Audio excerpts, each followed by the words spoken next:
What is Decentraland? You may have heard that Facebook is going all in on the metaverse. Facebook actually renamed itself to Meta, and you could argue that it's a pretty big bet on what the future internet will look like. Companies, large brands, and investors are rushing to get in on the ground floor of the next digital Manhattan or Monaco. Today we'll talk about one of these metaverses, namely Decentraland. What is it and how does it work? We'll cover all of that.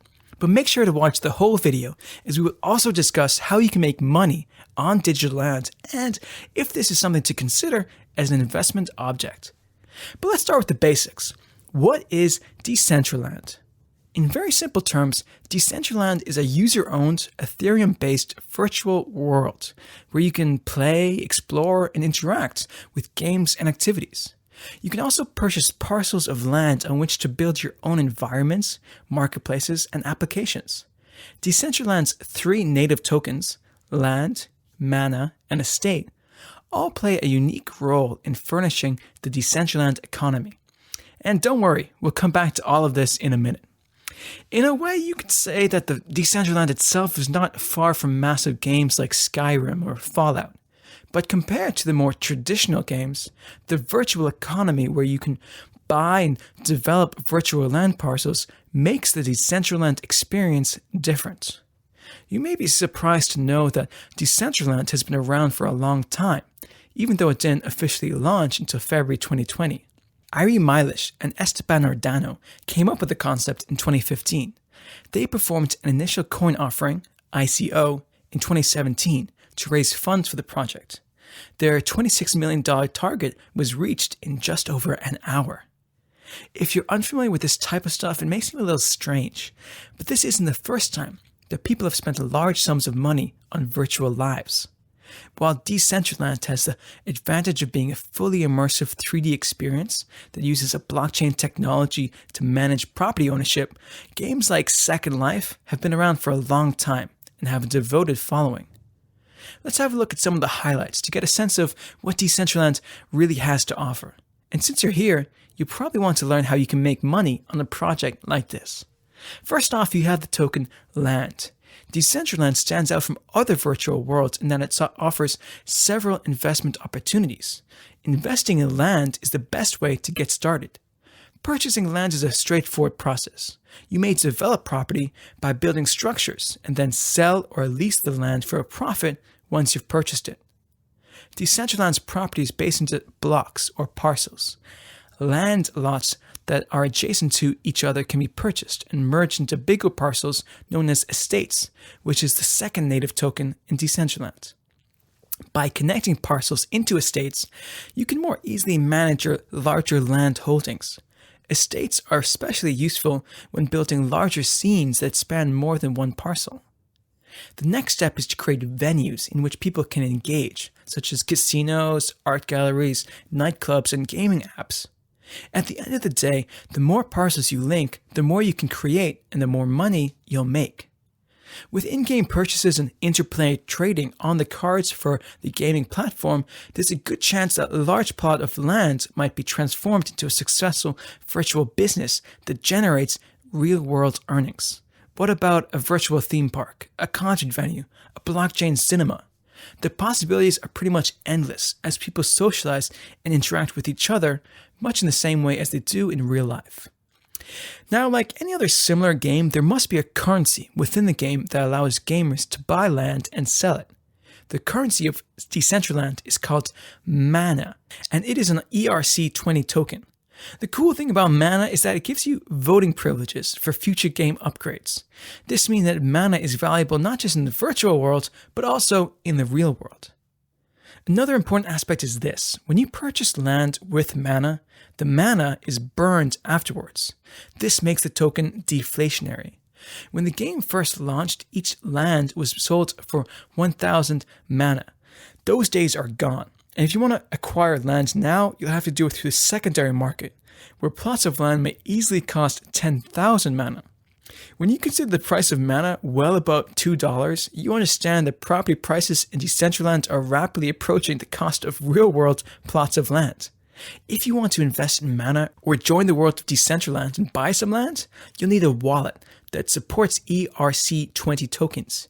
ERC20 tokens are supported by hardware wallets like the Trezor and Ledger Nano S, as well as several web wallets like MyEther Wallet. After you've created one of the wallets, you may buy mana on practically any major exchange. The two platforms with the greatest number of mana trades are Binance and OKX. So, if Decentraland is totally decentralized, how is it governed? The answer to this is a Decentralized Autonomous Organization, or DAO. Basically, this means that Decentraland is owned by its players and there's no oversight organization as of 2022. The DAO controls Decentraland through its ownership of virtual smart contracts. The DAO, for example, oversees land auctions and authorizes protocol updates and enhancements. The DAO also decides on marketplaces' fees, main sale fees, and mana grant distribution.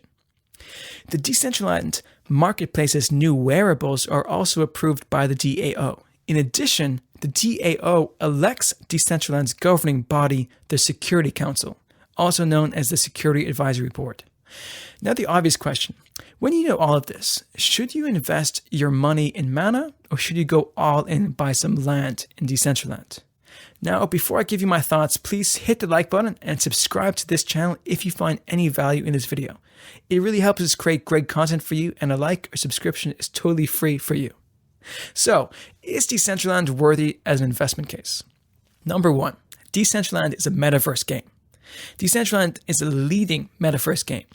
Investing in a blockchain-based game might give about as much aggressive exposure as investors could ask for those interested in what the future holds for the metaverse. This is a nascent, fast-growing space, and the growth potential of the blockchain powering the future of virtual reality has many investors excited. It's worth noting that Decentraland is the largest metaverse-related coin at the moment. Decentraland, which is ranked 23rd in terms of market capitalization, is the go-to investment for many long-term believers in the industry. Decentraland's position as the first ever virtual world controlled by its users is one of the reasons behind this. Investors appear to value Decentraland's position as a first mover. That said, other high-flying metaverses games are popping up, providing competition for Decentraland and options for investors. Number two, Decentraland has a free market economy based on its native tokens. Taking a deeper look at the implications of virtual land ownership in the metaverse, it's clear that owning a piece of land in Decentraland has a lot of potential value. High-profile multi-million-dollar sales of land on Decentraland have highlighted the value investors see in getting on the ground floor of what could be the next real estate rush. And I'm not talking about pennies here. Someone just paid over $2.4 million for a virtual block of property in Decentraland. Artists are setting up virtual galleries to sell their non-fungible tokens, NFTs, and artwork. On Decentraland, brands are opening virtual real estate stores. Those seeking a marketplace where they can see buyers and sellers of NFTs face-to-face, through avatars of course, can do so. Virtual conferences as well as concerts are also a part of Decentraland. The concept of a virtual 3D marketplace will probably become a lot more mainstream as Facebook or Meta invest in this space. Number three, Decentraland is attracting large institutional investors. Grayscale established its Decentraland Trust in February 2021. Given that Grayscale has mostly concentrated its assets on large-cap cryptocurrencies, this decision was widely seen as exotic. Retail investors take notice when huge institutional investors see value in a given token. As if Decentraland didn't have enough catalysts, the possibility of more capital flowing into metaverse-themed cryptocurrencies adds to the case that Mana is a token with strong fundamental support. Others argue that metaverses like Decentraland are simply the newest incarnation of the crypto Ponzi scheme, luring unwitting investors into projects that may turn out to be worthless in the end. While physical land is limited by nature, hence the old saying, they're not producing any more of it, virtual land can be easily created using code. The number of new metaverse platforms can be launched are limitless. Even large established platforms can expand their land holdings, like Sandbox did when it opted to raise the size of its parcels recently. Now, Do you think buying land in Decentraland is like investing in Manhattan in the 19th century? Or is this just another crypto fad? I'd like to hear your thoughts in the comment section below. If you enjoyed this video, please subscribe to Crypto Skills so you don't miss our next bite-sized explainer video on crypto. I'll see you in the next video. Take care.